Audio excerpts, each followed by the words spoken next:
I see dead people. Kind of like that kid in that movie, because the dead people I see don't know they're dead either. But in my case, it's because, well, they aren't dead yet. I guess it's more like I see death itself within people before it's had a chance to unfurl its wings.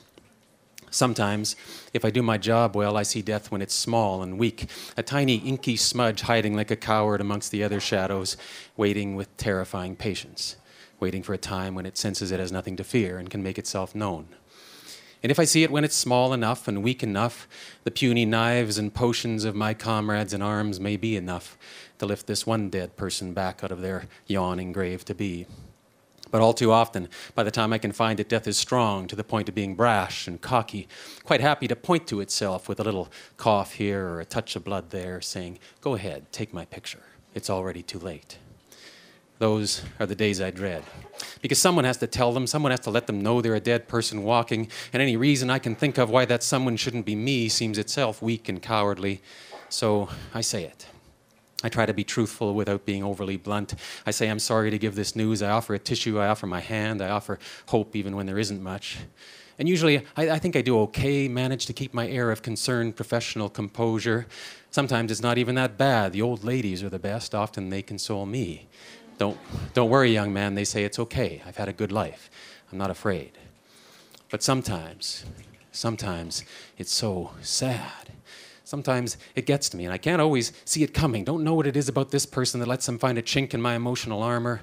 Of course it's bad if it's a child, but thankfully that's not often. But it's also bad if there are just kids involved, which is often.